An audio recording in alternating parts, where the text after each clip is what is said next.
मैं कोई राजनीतिक भाषण नहीं दूंगी, गांव के ही लोग हैं और ये पारिवारिक कार्यक्रम है। जैसा कि आप दोनों पार्टी के जितनी भी चुनावी सभाएं हो रही हैं उनका आकलन आप कर रहे हैं, क्योंकि सभी बुद्धि और विवेकशील लोग यहाँ पर बैठे हैं। ये बहन मेरे इसी गांव की है, जो दूसरी प्रत्याशी है वो भी इसी गांव की है। और जब एक ही गांव हो, सेम जनता हो और प्रत्याशी भी एक ही गांव से हो, तो जो बहनें और भाई खड़े हैं यहाँ पे, जो बहनें बैठी हैं, आपके लिए भी मूल्यांकन करना बहुत कठिन हो जाता है। आपके लिए भी हो जाता है कि ये भी मेरे हैं, ये भी मेरे हैं, मैं किसको चुनूं। तो उस वक्त निर्णय करते हुए किस चीज को देखेंगे आप? मैं आपसे पूछती हूँ, किस चीज के आधार पे होगा फिर निर्णय? सिर्फ उस चुनाव चिन्ह पर, या कोई बताएगा मुझे? है किसी के पास कोई जवाब?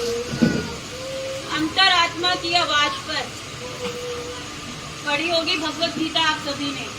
मैं बहुत पूजा पाठ में विश्वास रखती हूँ, शायद ही कोई भाई या बहन होगा, इवन जो प्रत्याशी है हमारे, ये भी भगवान को बहुत मानते हैं।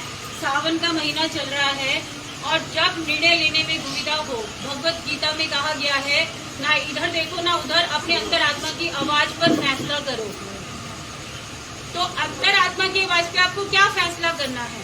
थोड़ी देर के लिए भूल जाना जब आप मतदान करने जाएं कि आपका किस उम्मीदवार से क्या संबंध है, क्या रिश्ता है।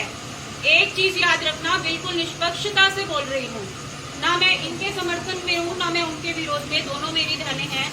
लेकिन अंतरात्मा की आवाज पे भगवान का नाम लेके सिर्फ एक चीज पर आप अपना मतदान करना कि मैं किस प्रत्याशी के आगे जाके हाथ जोड़कर काम कराऊंगा और किस प्रत्याशी के आगे जाके मैं हक से काम करा सकता हूँ।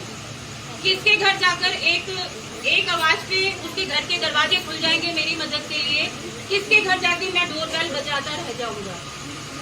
कौन है जो मेरे एक फोन कॉल को आधी रात को भी उठा लेगा?